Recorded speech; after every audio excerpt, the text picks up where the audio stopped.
Let's have a quick talk about the cash flow budgets that you've prepared and the data you're using to build those on. Now, I'm kind of assuming that you're all making cash flow budgets, like plans for the next 12 months. When you do that, you need to give a lot of thought to the actual payment patterns of your customers. Now, if you're working on a pure cash basis, easy peasy. Have a look at your expenses, work out when they're actually due and when you're really going to pay them. Don't just divide last year's figures by 12. That really doesn't work that way. And then away you go to run the income that you expect to do. What sort of sales you expect to make? Have a look at last year's trading patterns. Have a look at the marketing campaigns you're planning on doing. Think about the impact of that, and away you go. Now, if you're not working on a pure cash basis, then you need to think about things like when do people really pay you. Have a look at your aged debtors and creditors, and we'll dive in. This will be the first one we dive into in terms of your cash flow drivers. Have a look at, are people really spinning you out? Are they really adhering to your terms of trade?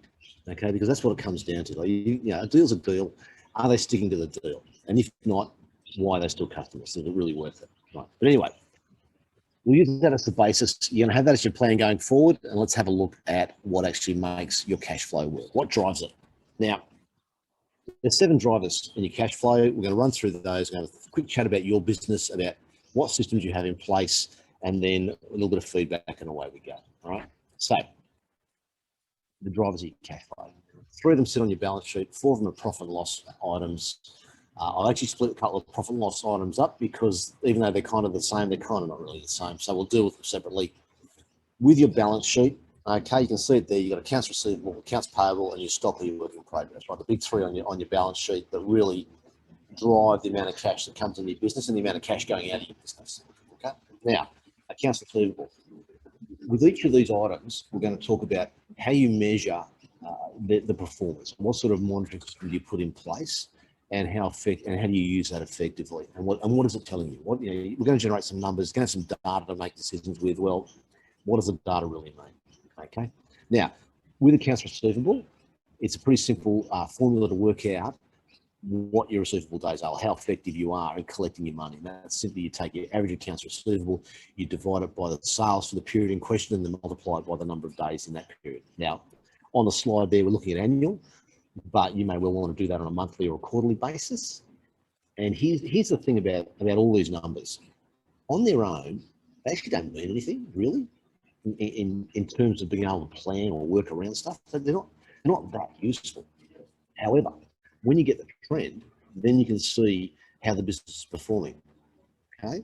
Now, accounts receivables day. Okay, if you're working on the standard 30 days payment, 30 days after statement payment, then if your accounts receivable days at first cut is sitting at 65, well then that's really that's a handy kind of number. You know that's not where you want to be, and your aged debtors and aged creditors will show that because you have a lot of people sitting at it, so 30 or 60 plus, or you might just have one person sitting out there which is distorting the number.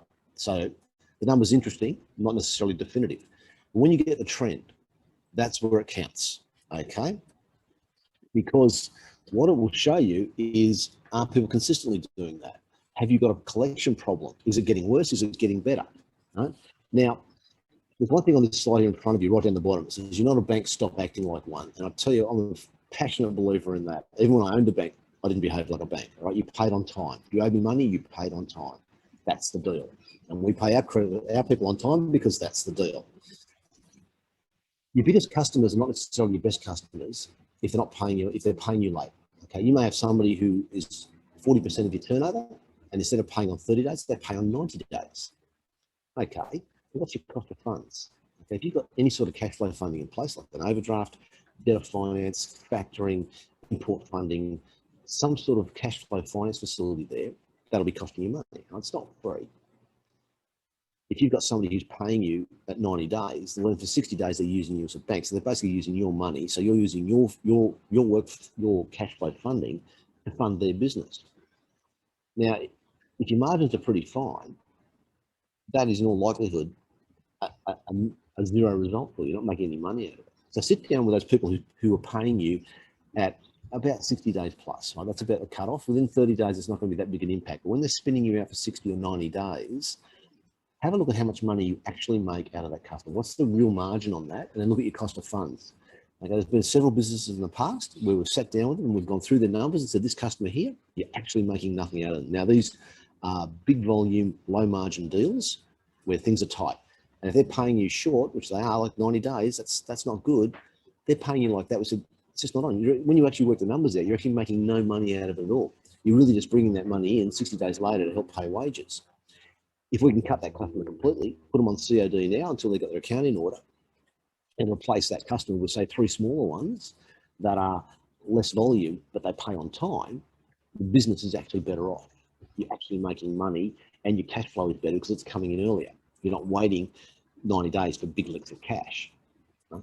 So use the numbers to analyze your customer base. Right? Have a look at who's making you money, who's not making you money, and also use it to see who's sitting outside terms of trade. Now, you'll know a lot of this stuff from instinct, okay? You'll know who's paying you late. But this way, you've got the data to back your decisions up. Okay, you've actually got the raw numbers there. You can say, hey, listen, this is where it's at. Now, the other side of that, oh, hang on, sorry. One thing, all these slides are running through here. It's part of a workshop I do. So we've got exercises that relate to a set of financials at the background. So each slide will come up with have a look at the numbers at the back and work it out. I would suggest you get your own numbers out. Pull out your last three years financials and run them through this exercise just to see where you sit and where the trends are and what the pattern of behavior is in your business.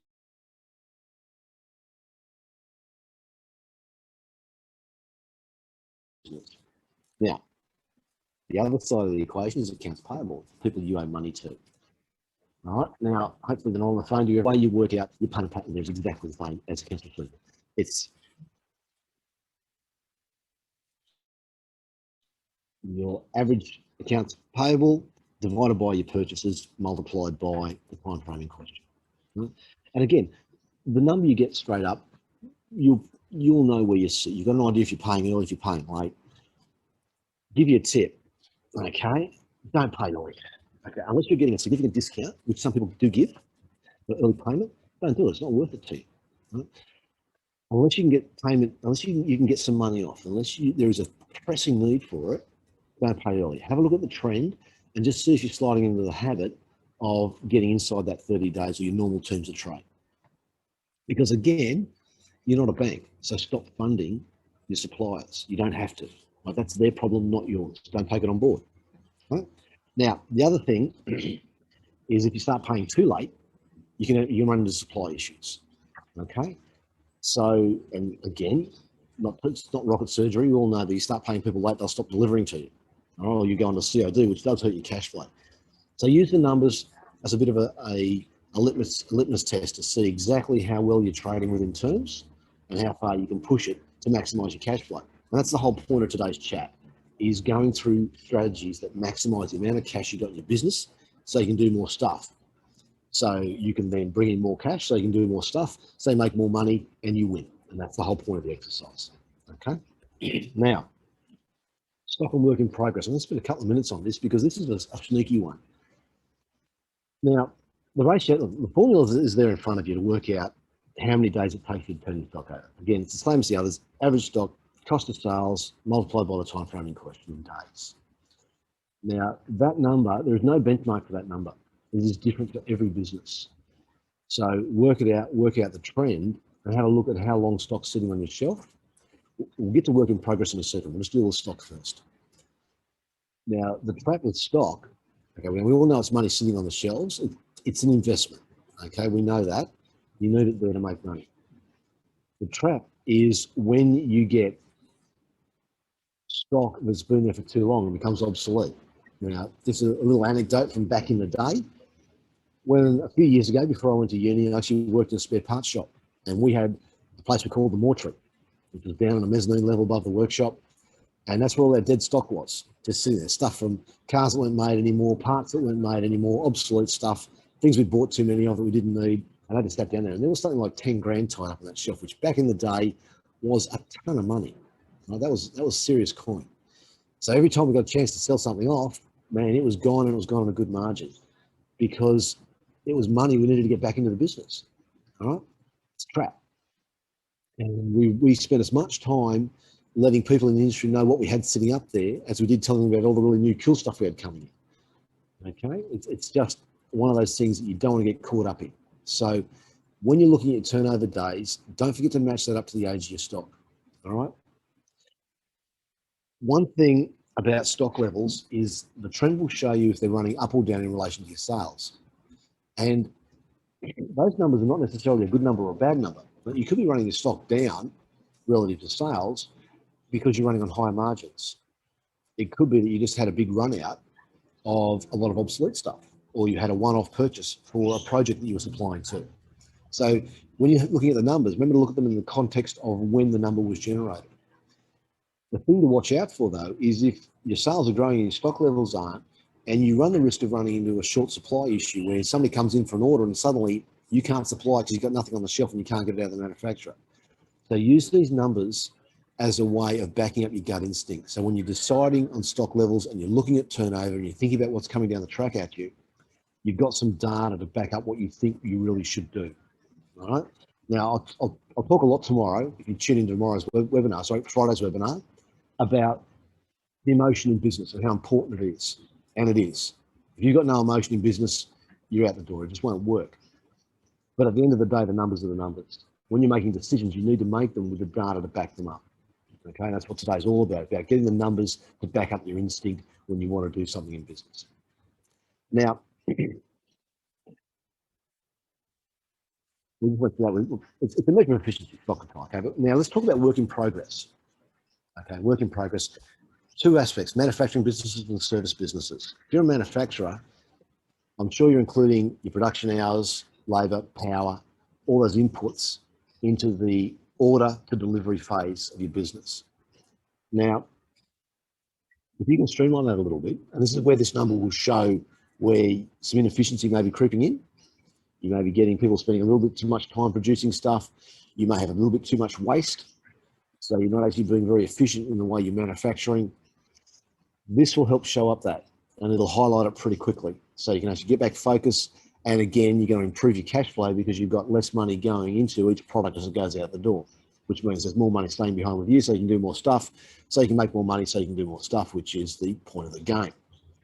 Now, with a service-based business, and this, again, if you're in that professional field, you're very much a dollars per hour approach to business, this needs particularly monitor, special attention. You've got to particularly monitor this because it can get away from you very quickly. And it's a case of, you're billing X hours. Are you really putting that many hours in, or are there more? Have you got unbilled hours? Are people taking longer to do things than they should? And again, this ratio will highlight where you've got fluctuations, where you've got inconsistencies in your work in progress as against your sales and against your costs. Measure them up and see where the glitches are. Right? And again, then you've got the data to back up your gut instinct in terms of where things are not where they should be. And it's the same as manufacturing. It's the same as a retailer. Your stock in trade is your staff and your hours at the desk or on the floor. So that money tied up, you've got to minimize that in relation to your sales to maximize your cash flow. Money for nothing. All right. So run the numbers, do the trend. Okay. Look at the numbers as a one-off hit and then run it back over quarter by quarter by quarter or year by year by year, whatever time frame suits you. But look for the trend because it will highlight where you've got issues. Now, profit and loss. Now, with your P&L, the first place you look is your pricing. Okay, and we're actually talking about how much can you tweak your margins to boost your cash flow without killing your business. And that margin tweak goes both ways. Okay, sometimes just by decreasing your price, you increase sales volume. So you're getting more money in, lower margin, but at the end of the day, you got more cash, which is kind of the point of the exercise. Okay, because cash is king. We know that. Now, it also gives you a little bit of fat in the business to cover things like spikes in materials prices, fuel prices. You get staff that go on leave, so you've got to replace them. You get sudden sick leave that you weren't anticipating. Somebody goes on maternity leave, so you've got to bring somebody in. Okay, all these little glitches that really are unpredictable, you need some fat in the business. So how much room have you got in your margins to cover that off to build a bit of fat? And just remember, sometimes you can sneak your margin up a little bit, nothing massive, just a little nose of the customer, just CPI, 1% here, 2% there. That's free money. It literally goes straight to the bottom line, builds fat in the business, so you've got more cash to do more stuff to make more cash. Now, this requires a little bit of market research. You've got to have a look at, pardon me, have a look at what your competitors are doing. Make sure you know where you sit in the market and what your competitive advantage is. Because it's not necessarily, okay, a case of being price driven. It may be that you get a slightly better price than your customers, like a better margin than your competitors, sorry, because you provide superior service. Your product is perceived as being slightly better for whatever reason. Your staff are just nicer to deal with. Okay, and we'll talk a lot about this on Friday. Come back and check it out. It may be that your products are pretty much the same as everybody else's, so you have to compete on price. Word to the wise, that is an interesting way to do business. Okay, you need to be careful if you're going to do that, because once you go down that road of commoditizing yourself, it's harder to add value to your product, it's harder to build your margins back up, and it's harder to have long-term value in the business. But let's just talk about increasing your margins for a little bit. Let's increase your price for a little bit. The king of that is McDonald's. My old friend Macca's. They do it all the time. It's 15 cents here, it's 40 cents there. It is almost always 15 or 40 cents. Nobody notices, nobody cares, because they want their Big Mac, they want their fries, they want their cholesterol in a cup, right? They don't, and that's actually not true. It's not true that nobody notices. I'll tell you who notices. The franchisee notices, because that money goes straight to the bottom line, and McDonald's notice because they get a clip off it on the way through in the way of royalties. So they notice, right? And then is you. Have a look at your pricing. Can you put through a small increase? It doesn't have to be massive. We're not talking about doing something in 3 months that'll send you retired in the Bahamas playing golf tomorrow. This is about a long-term play to improve your cash flow, to give you more flexibility, power, and control in your business. So with your pricing, can you just sneak in a little increase? It doesn't have to be big, well communicated, well reasoned out. It could be CPI, it could be an increase in input costs, it could be any number of legitimate reasons that you can explain to your clients as to why prices have gone up a little bit, just a little bit. Okay, it all adds up. It all adds up. Now, sales volume.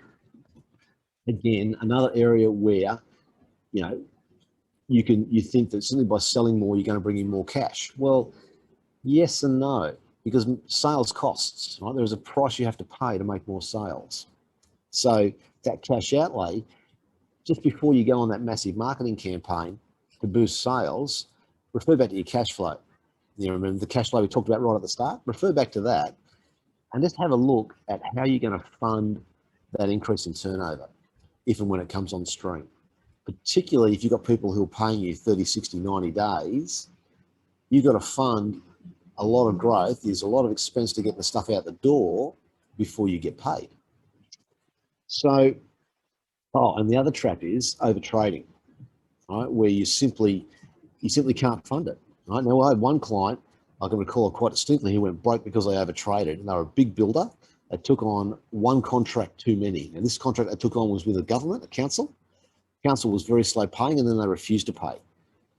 Now, by the time they refused to pay, it didn't matter. It was all over. They were so slow paying on the way through, these guys went to the wall because they had to pay for labour, materials, plus all the other jobs they had on the go, and they didn't have enough margin in all the other jobs to cover the cost of the one that the council was very slow in paying for. Now, that was a reasonable sized employer, certainly a significant client in the business unit that I was working in, and they're gone. They don't exist. They haven't existed for 20 years, right? Which is a shame, because it was a good business. They made one mistake. They took on more than they can chew in one hit. So have a look at the contracts that are coming across your table. Think about your marketing drives and your sales efforts and how you're going to fund them, right? And it's logical. It sounds simple. We know everybody does it, and yet people still trip over that. They still overtrade. They still go broke. They still can't fund it. Okay, it happens again and again. So please avoid that at all costs. Okay.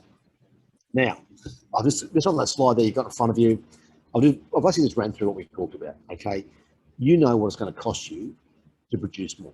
So do the numbers. Okay, you do not want a cash flow crisis because somebody waved a contract in front of you that you simply couldn't refuse. It was simply too good to knock back. Run the numbers. Now, cost of goods sold, which is the other side of your sales equation. Right now, this is everything that's basically involved in delivering a product.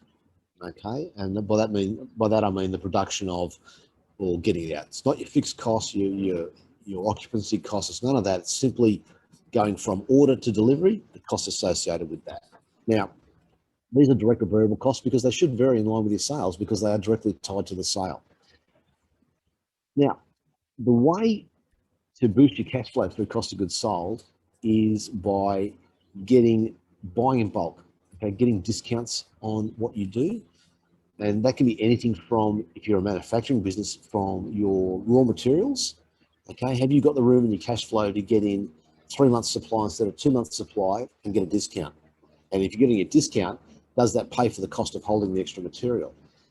If you're a manufacturer, electricity in all likelihood will be one of your biggest costs. You can negotiate that. There are a stack of suppliers, especially at a commercial level, who will give you a better price. Your wages, is there a way that you can make performance bonuses or production bonuses part of your wages block so that in effect your cost of goods sold comes down as your sales go up, even though your staff are getting rewarded? It's kind of counterintuitive. Like, you're paying your staff more, but you're making more money. All right, you tie it to production. That's the way it works. Okay, now we've all got. I counsel you very strongly to go to a HR expert and talk to them about how you can do that, and indeed if you can do that, because industrial relations is an interesting little spaghetti mess. It's a great little swamp to get into, very hard swamp to get out of. Okay, so get professional help in that regard, please, first up.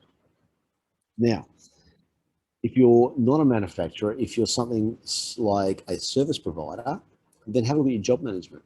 Okay, it's what I was talking about before with your work in progress management. Hours in for hours out. Do the numbers match up? Are there efficiencies that you can gain in the office that effectively give you more margin on jobs and boost your cash flow because you've got less money going out to start with? Right? That's the two areas you want to cover off there. Now, labour hours can be tricky. Sometimes you get on board a contract, you simply can't bill the actual time it costs you to do it. Okay, that is what it is. That's business. That happens. Okay, but as a general rule, run the ruler over everything, run the numbers and work out where the inefficiencies are and how and ways that you can trim that up, because it's free money. Okay, it really is free money. Now, the last piece of the puzzle, your overheads. These are all your fixed costs. Your occupancy costs. When you walk up to the front door and you turn the key and you open, what does it cost you to actually do that without selling anything? Right? Your rent. Now, at the moment, you can probably negotiate your rent. Right? Have a look at redoing leases, getting a better deal. Your wages. There's not a lot you can do around that sort of area, but again, can you tie them back? Your admin, the people who are not production oriented, the people who are operations, can you link their performance somehow to the sales of the business? Can you tie it back to efficiency gains? Is there some way you can reward them for improving the performance of the business and therefore improving your cash flow? Okay, it's an interesting exercise. Again, go to a HR expert and see how you can tie it in, but you may find your staff will blink a little bit and go, oh, hang on, we didn't think of that. We get paid more for being better. What a concept. Happy days. Utilities, okay, phone, power. I've talked about power before. With your phone bills, they are so negotiable. Guys, so negotiable. Find a better supplier if you're not getting a good deal now. Okay, these are all the areas where you can actually get free cash, right? Without having to borrow any money, without having to actually impact on your business, without having to spend money to do things. You can actually bring more cash into the business, which gives you more cash to do stuff, which means you bring in more cash, which gives you more cash. I mean, it's a good cycle to get into. Okay, and that's what we're driving at, is getting into that pattern where the business is generating more cash each month. Now, one thing I've got there on that slide in front of you is about your financing costs. And I mentioned this right at the start with accounts receivable. Right? You get that money in earlier, it cuts your financing costs down, which gives you more money. Now, again, you're probably not going to reduce your costs enough to retire to the Bahamas, but that's not the point of the exercise, is it? The point of the exercise is to bring in more money earlier without spending money, so that then reduces your costs, which gives you more money to do stuff. It's about giving yourself a bit more control and power. So we're not looking for massive wins. We're just looking for a bit here and a bit there, and it all adds up. And you know that in business, that every little bit you save is money that you don't have to work for. Okay, anything you don't spend, you don't have to work for.